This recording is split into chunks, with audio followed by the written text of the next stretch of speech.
देखिए आपके जो 9th क्वेश्चन है वो क्या दे रखा है कि बिंदुओं ए 2 और -2 और बी -7 और 4 को जोड़ने वाले रेखाखंड को सम त्रिविभाजित करने वाले बिंदुओं के निर्देशांक ज्ञात कीजिए। यहाँ पे आपके जो प्रश्न है बहुत ही सरल है। देखिए यहाँ पे आपको सम त्रिविभाजित करने वाले बिंदुओं के निर्देशांक निकालने हैं। तो मान लेते हैं हम एक रेखाखंड है, जैसे यहाँ पे मैं एक रेखाखंड बना देता हूँ। ये दो बिंदु ले लिए मैंने, एक बिंदु ए है, एक बिंदु बी है। ठीक है, अब बिंदु ए है वो क्या है 2 और -2।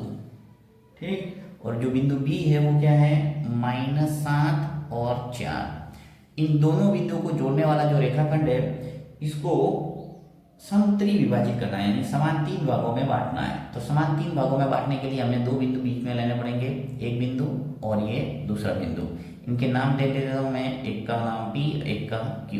ठीक है, अब इन दोनों बिंदुओं के हमें निर्देशांक निकालने हैं, एक तो P के और एक Q के। तो इसके लिए हमें अनुपात चाहिए। तो देखिए अनुपात है वो स्पष्ट रूप से, मान लो ये 1 सेंटीमीटर है, ये 1 सेंटीमीटर और ये 1 सेंटीमीटर है। तो जो बिंदु P है वो रेखाखंड को 1:2 में विभाजित करेगा, और जो Q है वो 2:1 में विभाजित करेगा, क्योंकि Q के इस तरफ 2 पार्ट है, बिंदु P के इस तरफ 2 पार्ट है और इस तरफ 1 है, यानी 1:2 हो गया।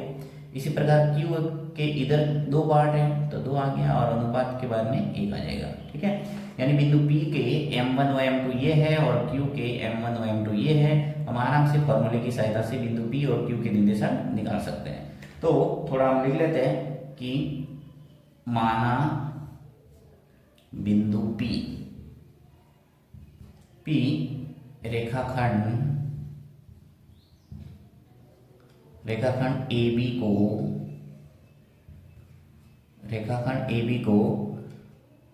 1 और 2 के अनुपात में विभाजित करता है। ठीक है, यानी माना बिंदु P है वो रेखाखंड AB को क्या कर रहा है 1 और 2 के अनुपात में विभाजित करता है। तो बिंदु P के निर्देशांक क्या हो जाएंगे, बिंदु P के निर्देशांक। अब सूत्र आपको पता ही होगा, कौन सा सूत्र है, m1x2 प्लस m2x1 बट्टा m1 प्लस m2। ठीक है, इसी प्रकार y निर्देशांक m1y2 प्लस m2y1 बट्टा में आ जाएगा m1 प्लस m2। ठीक है, हमने x निर्देशांक और y निर्देशांक दोनों लिख दिया। अब चलिए मान लिख लेते हैं। देखिए बिंदु P के लिए हम निर्देशांक लिख रहे हैं, तो m1 व m2 क्या हो जाएगा, m1 ही हो जाएगा 1 और m2 हो जाएगा 2। तो यहाँ मैं लिखूंगा m1 यानी 1 फिर इंटू x2 का मान। अब देखो यहाँ पे बिंदु A से निकलेगा x1, ये चलो मैं लिख लेता हूँ, यहाँ ये x1 है और ये y1। इसी प्रकार ये x2 और ये क्या है y2। तो x2 है वो क्या है मेरे -7, तो -7 फिर प्लस m2 है वो कितना है 2, गुणा हो जाएगा x1 से, x1 कितना है 2। ठीक है, नीचे आ जाएगा m1 प्लस m2 यानी कि 1 प्लस 2। इसी प्रकार y निर्देशांक लिखेंगे। देखिए m1 क्या है 1, गुणा करेंगे y2 से, तो y2 कितना है मेरे पास 4, फिर प्लस m2 है वो 2 है, इंटू y1 है वो -2 है, -2 हो जाएगा बट्टा ये हो जाएगा 1 प्लस 2 यानी m1 प्लस m2। ठीक है, तो इस ढंग से मैंने सभी मान है वो लिख लिए। अब इनका गुणा करेंगे तो हमारे बिंदु P के निर्देशांक वो निकल जाएंगे। तो चलिए देखिए गुणा करेंगे, तो देखिए 1 का मल्टीप्लाई करेंगे -7 से, तो -7 और प्लस 2 इंटू 2 कितने हुए 4 बट्टा 1 और 2 मिलके कितने हो गए 3। इसका गुणा करेंगे, 1 का गुणा 4 से करेंगे 4 और प्लस 2 इंटू -2 क्या हो जाएगा -4। तो यहाँ पे सीधे मैं -4 ही कर लेता हूँ, -4 और ये 1 और 2 मिलके कितने हो गए 3। तो हमारे निर्देशांक आ गए देखो -7 और प्लस का 4 यानी कि आ जाएगा -3 और बट्टा 3। 4 में से 4 गया तो 0 और 0 बट्टा 3। तो अंतिम हमारे बिंदु P के निर्देशांक निकल के आ गए, एक तो -1 और यहाँ आ जाएगा 0 में किसी भी संख्या का भाग देते तो क्या आता है 0।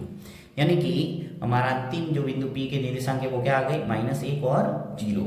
इसी प्रकार आपको निकालना है बिंदु Q के निर्देशांक, ठीक है।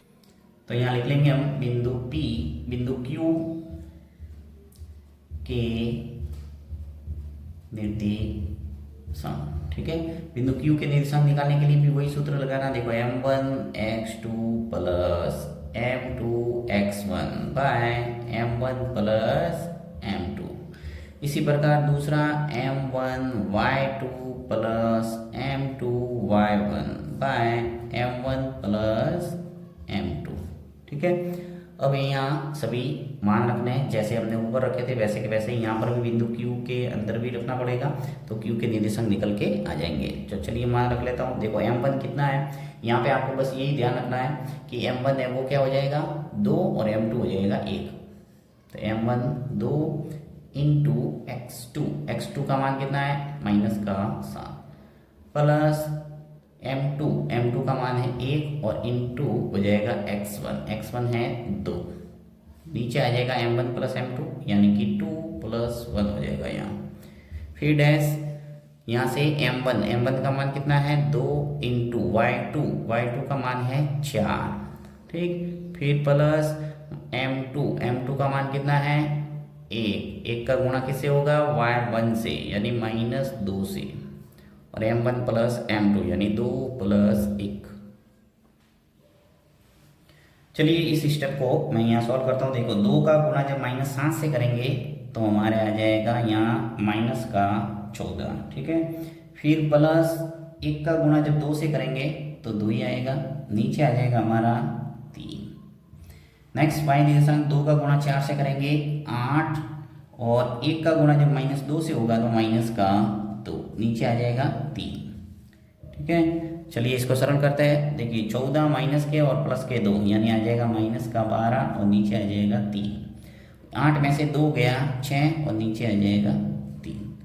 भाग दे दो 3 का -12 में क्या आ जाएगा -4 और 3 का भाग 6 में देंगे तो आ जाएगा 2। यानी हमारे बिंदु Q के जो निर्देशांक है वो क्या आ गए -4 और